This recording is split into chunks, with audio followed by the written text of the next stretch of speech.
Graças a Deus por mais esse dia que o Senhor nos concede, mais uma semana se passou. Quero aqui desde já desejar muito bem-vindo para você, irmão, para você, irmã, para todos os nossos amigos que já está aí ligadinho para mais uma aula, para mais uma palestra ou para mais uma reflexão.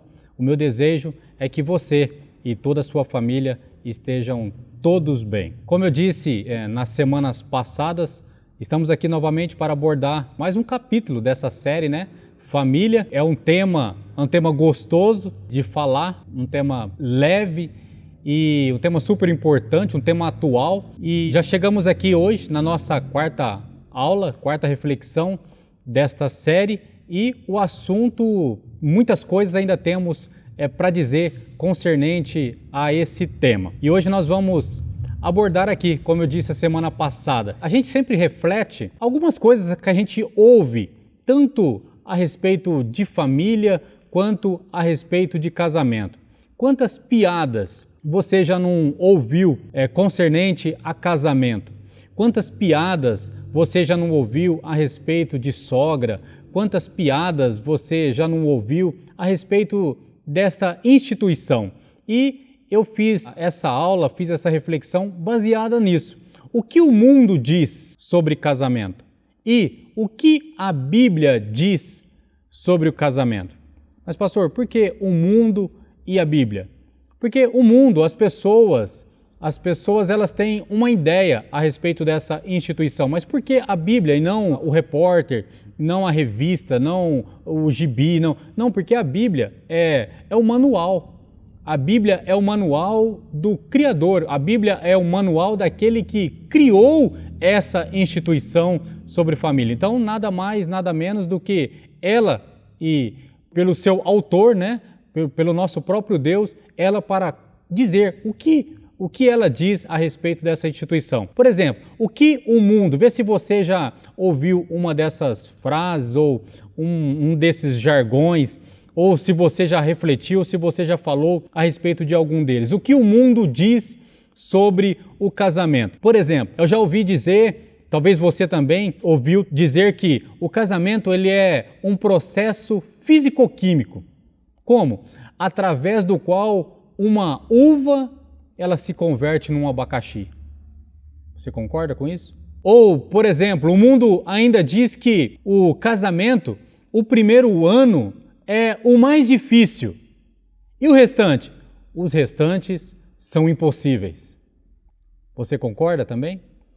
Outro pensamento do mundo a respeito dessa instituição é que se tiver que casar, olha só, se tiver que casar, que case com uma mulher baixa. Por quê? Dos males o menor. Que estranho, né? São cada coisas que eles vão dizendo, vão criando. Ou ainda, o mundo ainda diz a respeito dessa instituição que é um relacionamento onde uma pessoa está sempre certa e a outra é o marido. Esse é o pensamento do mundo. Esse é o pensamento de algumas pessoas concernente a essa instituição. Algumas pessoas dizem que o homem solteiro é um animal incompleto. Em contrapartida, o casado, ele é um completo animal. Também não há de se concordar, né, com isso. Ou ainda, uma sexta reflexão a respeito do que o mundo diz, que quando um casal recém-casado sorri, todo mundo sabe por quê. Agora, quando um casal com mais de 10 anos estão sorrindo, todo mundo pergunta, por quê?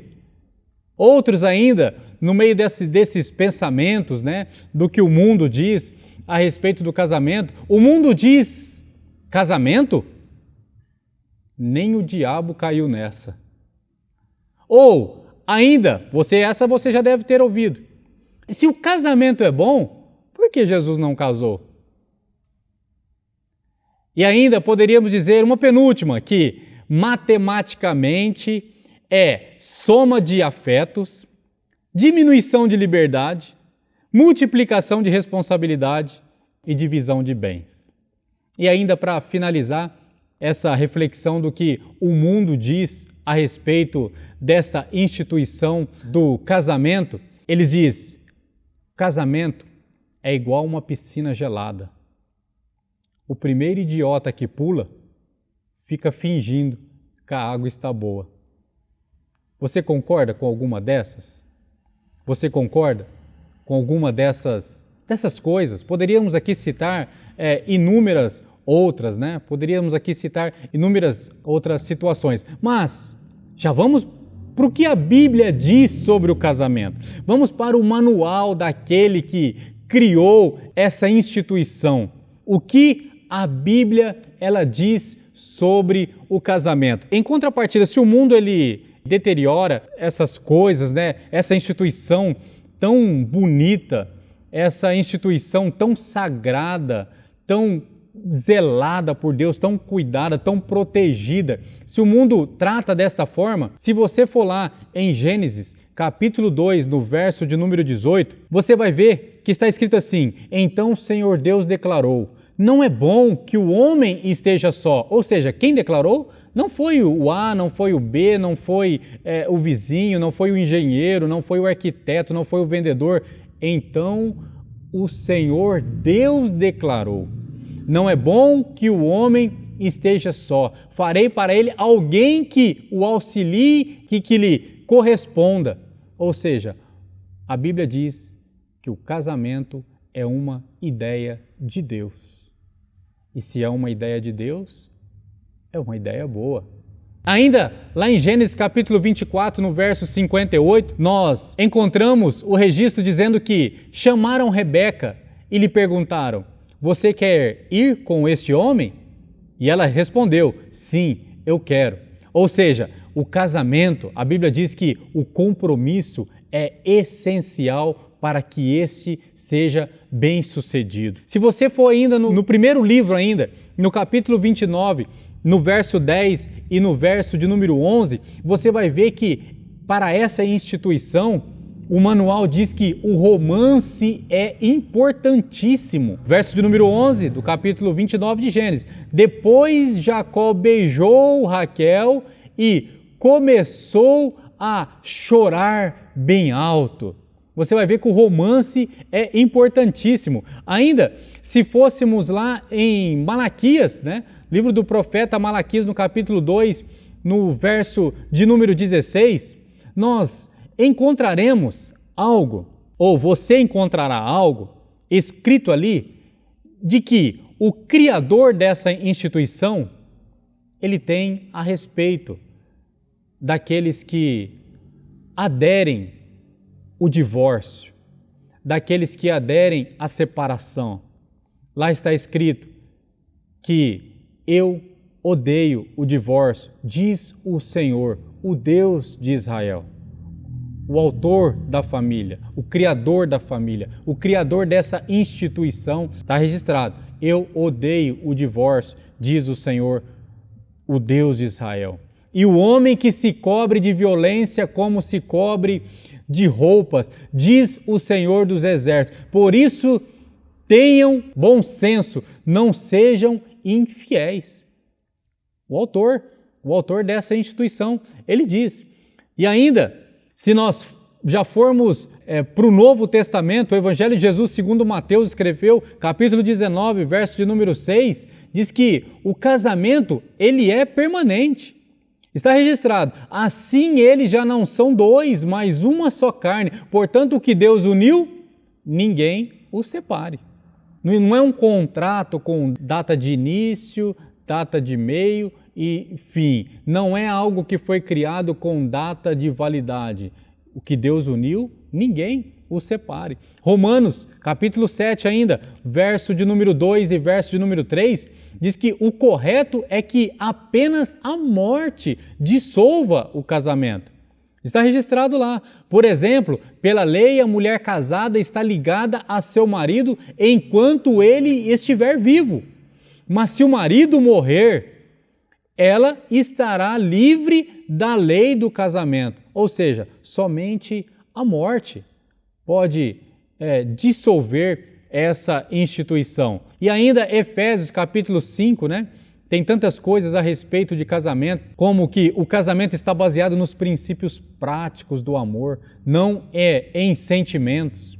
Sujeitem-se uns aos outros por temor a Cristo. Mulheres, sujeita-se a seus maridos como ao Senhor. Maridos, amem as suas mulheres, assim como Cristo amou a igreja e entregou-se a si mesmo por elas. E ainda, na mesma carta de Paulo aos Efésios, no capítulo 5, agora já lá para o final, no verso 32 e 33, diz que o casamento ele é um símbolo vivo de Cristo e a igreja. Este é um mistério profundo. Refiro-me, porém, a Cristo e à igreja. Portanto, cada um de vocês também amem a sua mulher como a si mesmo. E a mulher trate o marido com todo respeito. E para finalizar, o que a Bíblia ela diz, o que o manual ele diz a respeito dessa instituição, Hebreus capítulo 13, verso de número 4. O casamento deve ser honrado por todos. O leito conjugal conservado puro, pois Deus julgará os imorais e os adúlteros.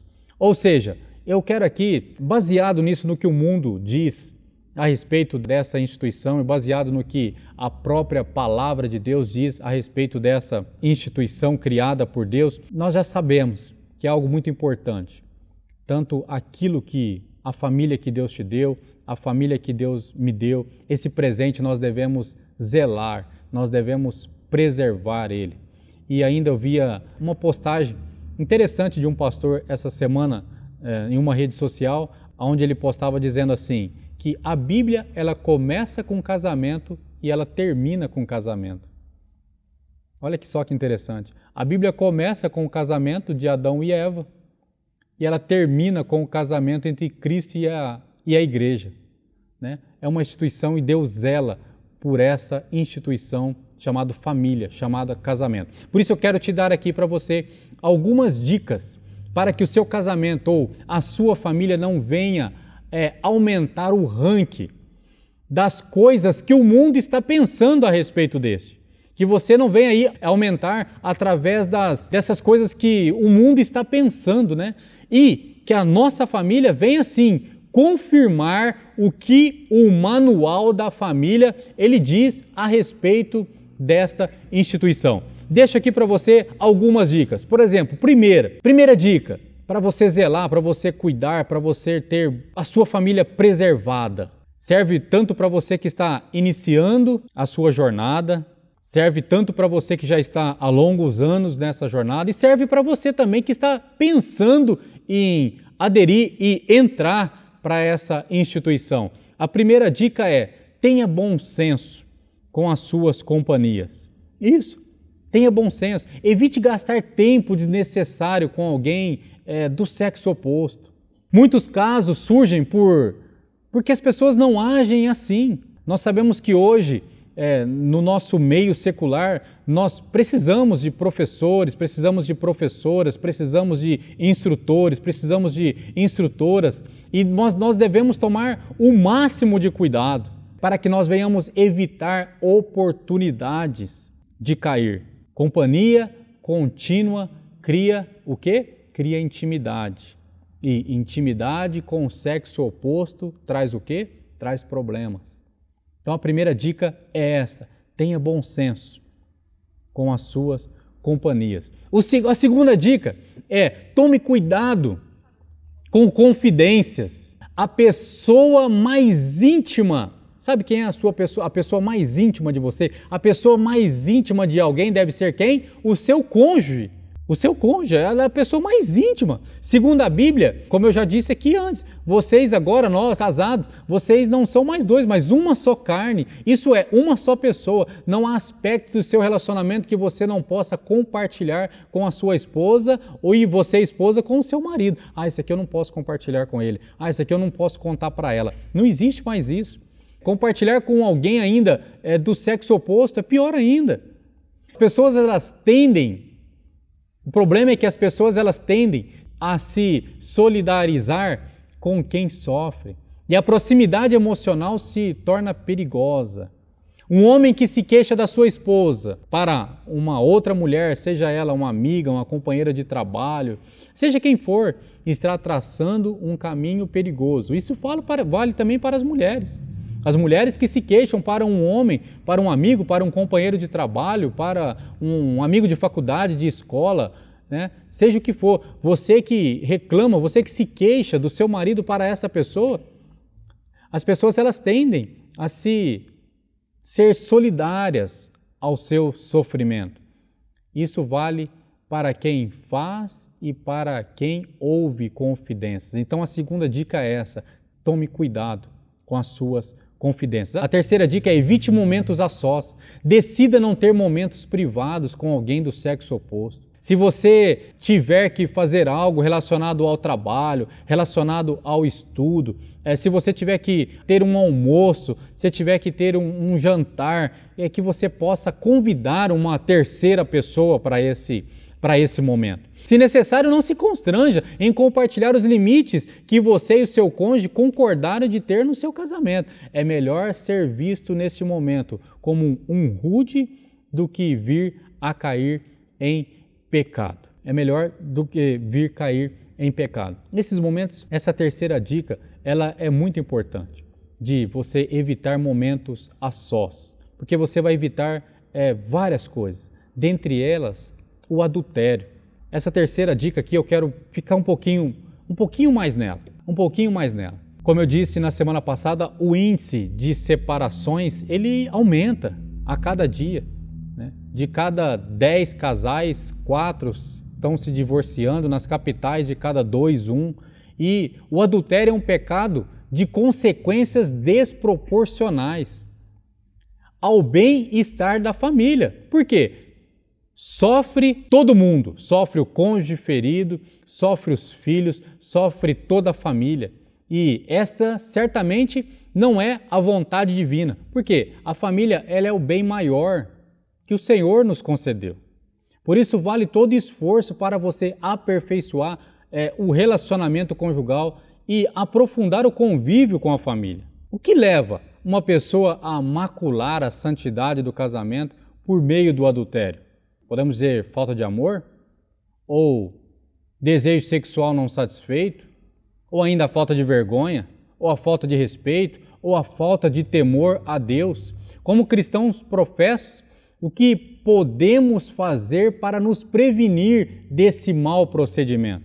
O mundo considera o adultério uma possibilidade quando a rotina ela entra na relação e o amor perdeu o glamour do início. Mas o mundo considera assim, mas e a Bíblia? O que a Bíblia fala, o que o manual ele diz sobre o adultério? Pense nisso.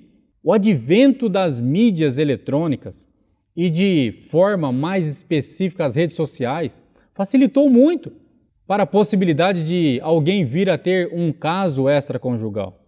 As estatísticas, elas demonstram essa triste realidade. A cada dia cresce o número de lares desfeitos e juntamente com este fenômeno, as consequências nefastas para a sociedade. E as igrejas? Essas também têm sofrido o efeito de tais males. Apesar de a infidelidade conjugal ser uma prática pecaminosa antiga, não começou agora, é antiga, é preciso entender que a sexualidade é algo intrínseco ao ser humano. Logo, o desejo por satisfação sexual acompanha tanto o homem como a mulher desde sempre. E como, então, devo lidar com a tentação? Como devo lidar? Primeiro, eu sempre digo isso, sempre oriento, sempre nas oportunidades que eu tenho de ministração para obreiros, para casais, diante da tentação, corra. Isso mesmo, diante da tentação, não tente flertar, não tente brincar, corra. O Antigo Testamento não é o único que trata do assunto fugir da tentação sexual. Em sua primeira carta aos Coríntios, Paulo chama nossos corpos de templo do Espírito Santo. Templo do Espírito Santo. Qualquer outro pecado, ele diz o quê? Cometemos contra Deus. Mas a imoralidade sexual é um pecado tanto contra Deus quanto contra os nossos próprios corpos. O povo de Corinto conhecia bem a imoralidade sexual. Muitos juntavam-se a ela em vez de fugir dela. Mas Paulo orientou a igreja de Corinto e hoje, através da sua carta a todos nós, primeira carta aos Coríntios, capítulo 6, verso 18, fujam da imoralidade sexual. O apóstolo ainda repetiu essa ordem ao jovem pastor Timóteo, né? Como a maioria dos jovens, Timóteo lutava com os desejos e Paulo instruiu o seu jovem amigo a fazer o quê? Segunda carta a Timóteo, capítulo 2, verso 22. Fugir das paixões da mocidade. Essa instrução reporta-se não apenas a marido e esposas, mas também àqueles que estão a se casar. Então essa é a primeira dica, fuja diante da tentação. A segunda, dá para a gente pensar até em relação do momento que nós estamos vivendo com essa pandemia. Trate a tentação sexual como uma doença mortal. Não fique brincando, não fique brincando. Imagine que você tenha ouvido a respeito de um surto de uma doença mortal. Está ouvindo nesses últimos dias aí? Apenas profissionais médicos treinados ousaram viajar até a área onde houve o surto e você ficou sabendo que, se contrair a doença, provavelmente morrerá. É assim que nós devemos tratar a tentação sexual, como uma doença mortal. Seria um ato até de bravura ou de plena estupidez você viajar até aquela área para ver se ela mata mesmo, para provar se aquela bactéria realmente é resistente. Nenhuma pessoa em sã consciência faria isso, se colocaria em tamanho perigo sem uma boa razão, mas é exatamente isso que muitos cristãos fazem em relação à tentação sexual. Ah, será que é isso mesmo que estão dizendo? Será que vai acontecer isso mesmo? Deus nos conhece, Ele nos criou, então Ele sabe o quanto a tentação sexual pode nos arrastar.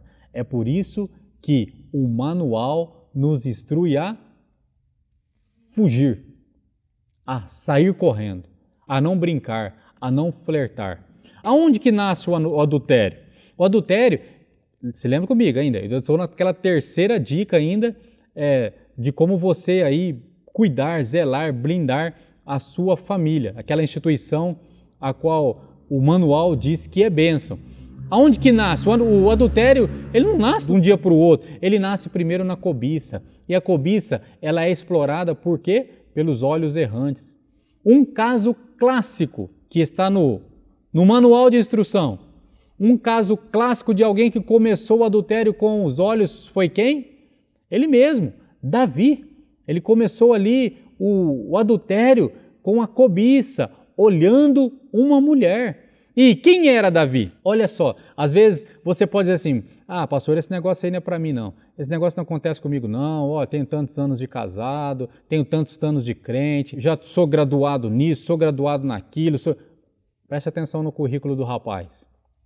Tinha cerca de 50 anos, reinava sobre Israel por cerca de 20, distinguiu-se como um homem de Deus, compositor de salmos, pastor fiel, guerreiro, valente, matador de gigantes, líder de um povo, homem humilde, força militar respeitada pelo inimigo, nenhuma derrota, fronteiras ampliadas, exportação e importação forte. 62 capítulos do Velho Testamento foram dedicados a ele. 59 referências no Novo Testamento fala dele. Esse é o currículo. Quem poderia apontar um dedo acusador e acusar Davi? Quem poderia acusar ele de cair numa tentação como essa? Primeira advertência, desprevenido em um momento de fraqueza, Davi caiu e pagou um preço terrível. Ou seja, ninguém é velho demais ou jovem demais para cair no pecado e ninguém cai de repente. O que Davi fez? Segundo Samuel capítulo 12, verso 9, ele desprezaste a palavra do Senhor, fazendo o mal diante dos seus olhos. Urias, o heteu, feriste a espada, a sua mulher tomaste a mulher de Urias por sua mulher, a ele mataste com espada, a Urias mataste com espadas, os filhos de Amon, porquanto me desprezaste, segundo Samuel capítulo 12, verso de número 10. Provérbios, capítulo 6, verso 32 diz o quê? O que adultera com uma mulher está fora de si.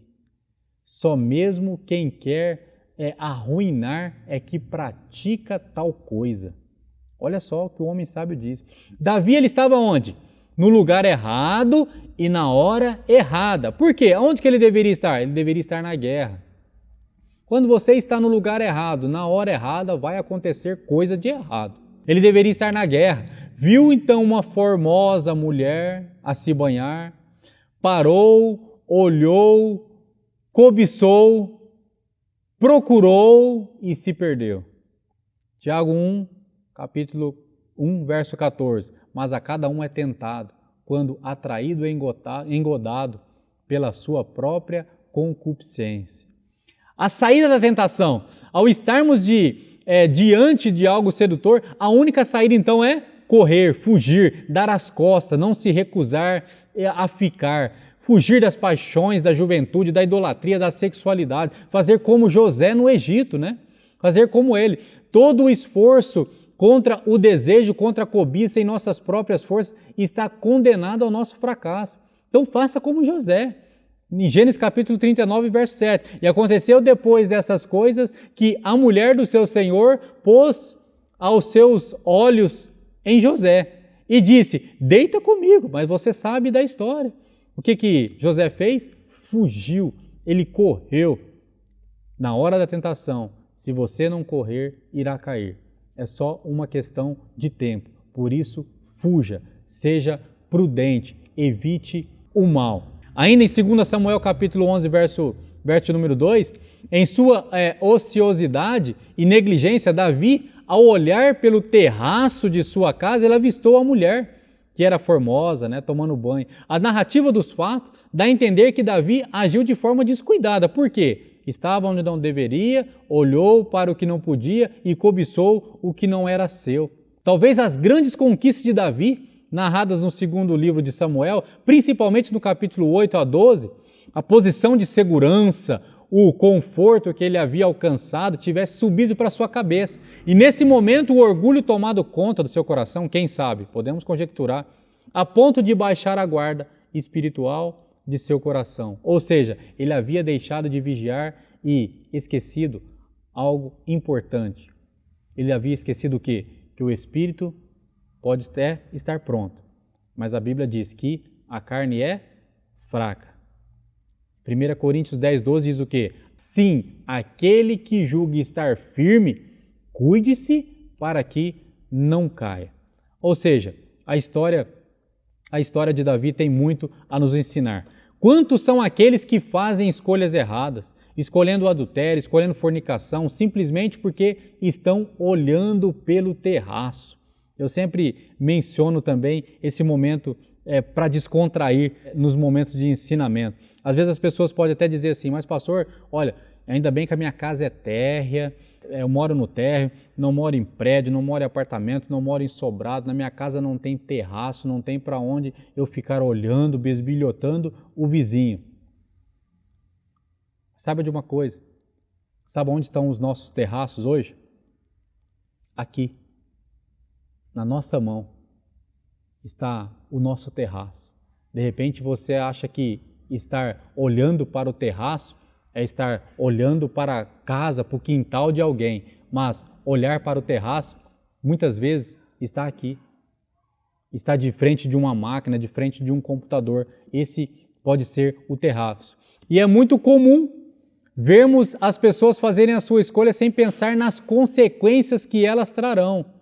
E grave essa reflexão, todas as escolhas que fizermos trarão consequências que podem ser boas ou ruins. Elas nos aproximarão ou nos afastarão de Deus. Para muitos, e talvez para nós mesmos, o que vale na hora da escolha é o prazer imediato, a vantagem que se obterá, e a preocupação com as consequências e implicações é mínima ou até mesmo inexistente. Esse imediatismo, infelizmente, tem afetado muitas pessoas. E não são poucos os crentes que seguem por esse caminho. E o resultado são inúmeros conflitos e dramas familiares. A história de Davi e do seu adultério com Betseba serve para nos demonstrar que na vida não podemos fazer nossas escolhas no modo inconsequente. Alguns minutos de prazer ilícito podem levar um homem ou uma mulher para o inferno, para a perdição eterna. Ou seja, dentre tantas outras coisas ruins que pode acontecer, está a morte espiritual e ainda um lar despedaçado. Pastor, mas Deus não perdoa uma pessoa que cometeu esse ato? Grave isso. Uma coisa é ser perdoado, outra coisa são as consequências. Quarta dica, vigie os seus pensamentos. Cuidado com o que pensa. Se você só se detém nos defeitos de seu cônjuge, qualquer outro homem ou outra mulher parecerá melhor. Faça uma lista das coisas que inicialmente lhe atraíram em seu cônjuge. Aumente o positivo e diminua o negativo. Eu sempre costumo dizer, foque nas qualidades e auxilie nas dificuldades. Esse vai ser um grande ponto positivo para você. Quinta dica, evite comparações. Um homem que trabalha com uma mulher perfumada, maquiada ou bem vestida, em casa ele encontra a sua esposa com a criança no colo, com o cabelo desarrumado, muitas vezes sem ainda se tomar ali um banho nas horas certas. Uma mulher encontra um homem também compreensivo, com quem pode se abrir e se sente mais à vontade para comparar ali com o seu esposo. Então, a quinta dica é evite comparações. Evite comparações. Mais uma dica, põe o seu coração no seu lar. A solidez do casamento vem pelo tempo em que os cônjuges gastam juntos. Então, falo para vocês, conversem mais, deem risadas, passeiem, façam programas em comuns juntos, em família. Se você não sai com o seu cônjuge, marque uma data para estar comemorando, para estar passeando. Vocês devem ter ao outro como o melhor companheiro. A sua família deve ser a sua melhor companhia, né? Ponha o seu coração no seu lar. Invista na sua família, invista no seu cônjuge. Falamos isso em aulas passadas. O marido da mulher virtuosa é conhecido quando ele se levanta em público. A ideia é que ele está bem vestido e se vê o caráter dela pela roupa dele. Olha aí, mulher, já pensou nisso? Às vezes você fala assim, não, eu vou cuidar de mim porque todo mundo vai me ver como uma mulher virtuosa. Grave isso. Às vezes as pessoas vão falar se você é uma mulher virtuosa de acordo com como você está vestindo o seu marido, como você está cuidando do seu marido. Aí sim você será comparada a uma mulher virtuosa. E o homem da mesma forma. Às vezes você pensa que você se cuidar de você se embelezar, você está mostrando para os outros quem você é. Você se mostra sendo um bom marido quando a sua família ela está sendo bem cuidada. E a última dica, busque ajuda. Não é vergonha. Não se sente inferiorizado por isso. Havendo problemas, busque ajuda. Onde? Primeiro, em Deus.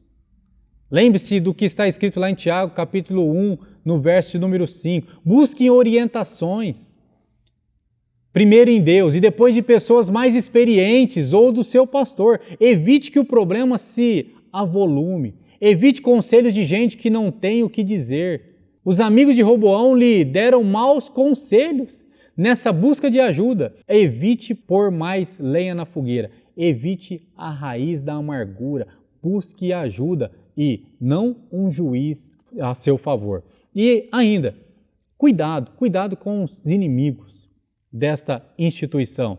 Quais são os inimigos dessa instituição? É o seu vizinho? É o seu parente? É o seu amigo? Não, os inimigos dessa instituição é a infidelidade, é a mentira, os ciúmes, a amargura, a falta de tempo, a perca do espírito romântico, a falta de diálogo, o hábito de discutir. Estes são os inimigos da família. Aproveite então todas essas dicas que foram dadas e pratique, coloque em prática na sua família. E nós vamos finalizando então essa nossa quarta aula, essa nossa quarta reflexão por aqui. Para a próxima semana, Você tem filhos?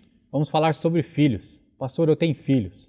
Então, se reúne aí a sua família, filhos de todas as idades, né? Se reúne seja criança, seja adolescente, seja de média idade, seja filho adulto, se reúne aí a sua família na próxima semana. Pastor, eu não tenho filho, mas você é filho? Então, se você tem ou você é. Então, na próxima semana, o tema a ser abordado é filhos. Primeiro, é uma afirmação e uma pergunta. Filhos, vocês nasceram para ser uma bênção. Essa é a afirmação. Agora, você tem sido uma bênção? Essa é uma pergunta. E esse será o nosso tema da nossa próxima aula. E nós vamos ficando por aqui, com a produção de Alexandre Lima, auxílio técnico de Samuel e Nicolas Bueno, interpretando Libras, Jéssica Nascimento. Nós encerramos essa aula e eu encontro você e a sua família na próxima semana. Muito obrigado pela sua participação e até a próxima.